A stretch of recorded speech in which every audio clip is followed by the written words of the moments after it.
Kasus dugaan kabur dari masa karantina yang diduga dilakukan oleh Rahel V-nya kini kembali berlanjut.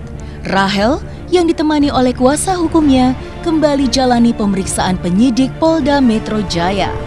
Meski kasusnya kini sudah naik menjadi penyidikan, Rahel V-nya pun hingga kini masih belum ditetapkan menjadi tersangka.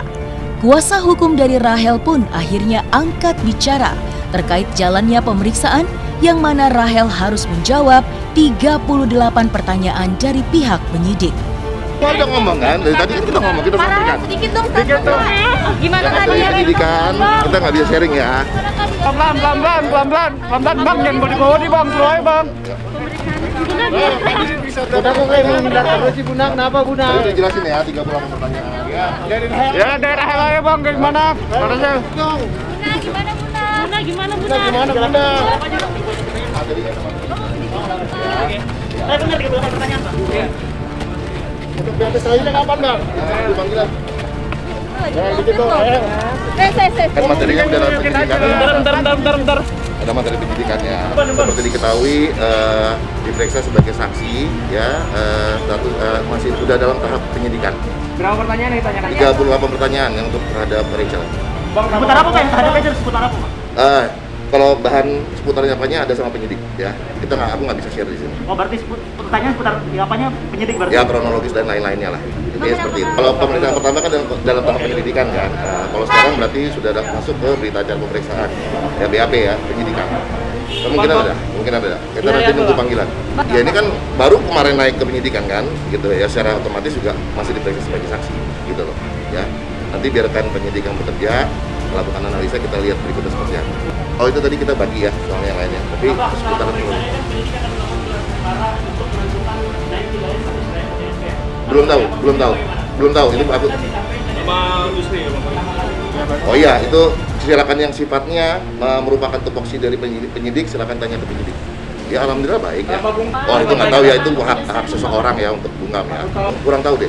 Aku juga bicara sama tim lawyer yang lain. Tapi Salim Ratnawati diperiksa juga dulu? Iya, diperiksa juga. Sebagai saksi juga. Bang, kondisi kalau di Rahel gimana Bang? Baik. Tertekan ya? Baik, Bang. Intinya baik, Bang. Ya. Oke, terima kasih ya. Bang, panggilan berarti minggu depan ya? Belum tahu. Nanti kami tunggu surat panggilan ya. Bang. Setelah dirinya kini diduga telah melarikan diri dari masa karantina, Rahel yang diwakilkan langsung oleh kuasa hukumnya menegaskan jika dirinya siap patuh akan jalannya proses hukum yang berlaku. Ya kan sudah disampaikan kan bahwa Rachel dan kawan-kawan siap untuk taat dan patuh terhadap proses ini. Intinya kami Rahel ini siap untuk mengikuti proses ini. Ya, dia akan taat dan patuh seperti yang sudah katakan, dia akan taat dan patuh terhadap proses hukum yang berjalan ini. Insya Allah harus siap. Ya. Berarti dia beneran nggak karantina ya? Oh itu materi ke penyidikan ya, aku nggak bisa share. Nah, ya seputar ada kronologisnya dan lain-lain. Nah itu aja. Saya sudah sampaikan kemarin bahwa dari tingkat penyelidikan naik ke tingkat penyidikan untuk saudara RP. Hari ini jadwal dipanggil untuk melakukan pemeriksaan sebagai saksi, termasuk di situ ada saudara SS dan juga MK, temannya dan juga manajernya yang kita lakukan pemeriksaan sebagai saksi di tingkat penyidikan. Hari ini masih berlangsung.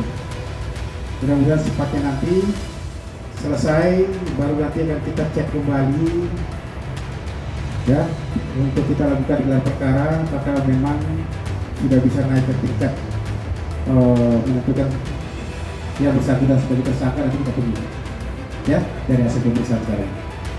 Mungkin salah satunya kita juga mengevaluasi kemarin ya. Jadi jujur ini kan kejadian pertama kali sehingga perlu bagi Pangdam untuk mengevaluasi. Kemarin sudah dilaksanakan evaluasi langsung yang dilakukan Pangdam ya. Bapak Kasdam sudah mengecek langsung baik ke Pademangan atau ke bandara. Nanti proses hukumnya di satuannya. Satuannya yaitu dari pihak polisi militer satuan. Sampai saat ini proses pemeriksaannya sudah sejauh apa, Pak? Nah ini masih berjalan untuk penyelidikan yang lain-lain, namun yang sudah ditemukan, ya mudah-mudahan hanya 2 ini saja. Tidak kita tanyakan, Mbak. Jadi kita hanya memeriksa ke anggota TNI-nya, kemudian untuk kemana-kemana Rachelnya kan masih diperiksa di Polda Metro. nanti tunggu hasil dari penyidikan dan ankum atau papera yang bersangkutan. Saya bilang Rahel cuma satu tuh. Ya, jadi hasil penyidikan yang kemarin-kemarin belum ada. Jadi memang kita jujur ya dari Ogas Gapat ini merasa kecolongan ya dengan adanya tindakan dari oknum yang dapat dibuktikan telah melakukan pelanggaran non prosedural yang seharusnya. Sebelumnya, Rahel Fenya juga sempat menghadiri Polda Metro Jaya, yang dimana mantan istri dari Niko Al-Hakim itu ungkap permintaan maafnya atas perbuatan yang telah dilakukan oleh dirinya. Saya Maulida dan Salim ingin menyampaikan minta maaf yang sebesar-besarnya kepada semua masyarakat atas kesalahan dan kegelapan kami dan sudah meresahkan masyarakat. Dan kami juga sekarang akan menjalani proses hukum yang berlaku.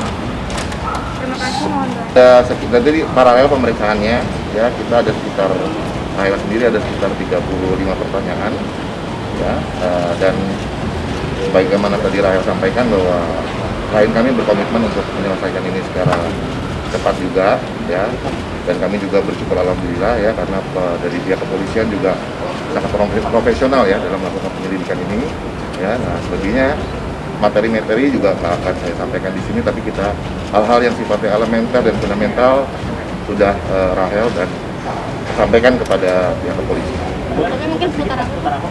Hal-hal apa yang diketahui, dialami, yang disaksikan oleh klien kami sudah disampaikan kepada Rahel. Siap nggak kalau dipakai? Ya, Rachel semangat, masalah pasti akan berlalu, tinggal gimana nyikapinya. Ini pasti tidak mudah, tapi kau pasti bisa, gitu ya. Kalau butuh bantuan apa, kabarin aja, kita sebagai teman masih masuk waktu. Gitu. Bahkan kalau terbukti ya, terbukti kan masih diduga ya, harus dibuktikan dulu, harus ditindak tegas.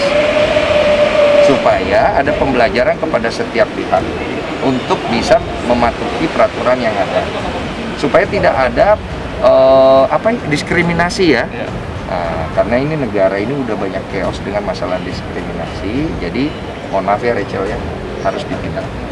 Karena Mas Denny juga pulang. Nah, saya juga waktu awal juga sempat kepikiran kalau nggak karantina efeknya apa ya, kalau karantina efeknya apa ya, dan ternyata saya pikir saya jangan deh, saya karantina aja yang benar gitu loh, karena itu kan tidak baik ya.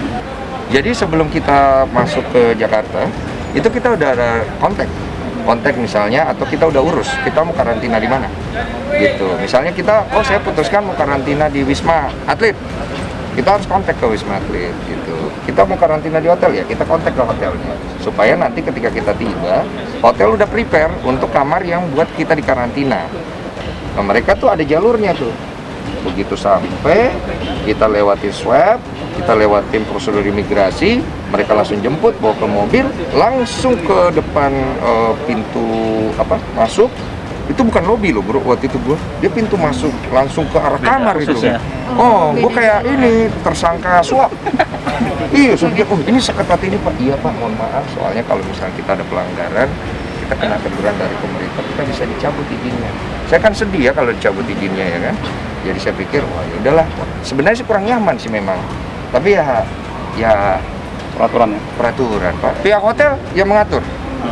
Pihak hotel dia mengatur, kita mengikuti prosedur. Gitu, dan di imigrasi di bandara itu ada yang bertugas itu pasti dari pemerintah ya. Gitu. Saya total 8 hari karantina.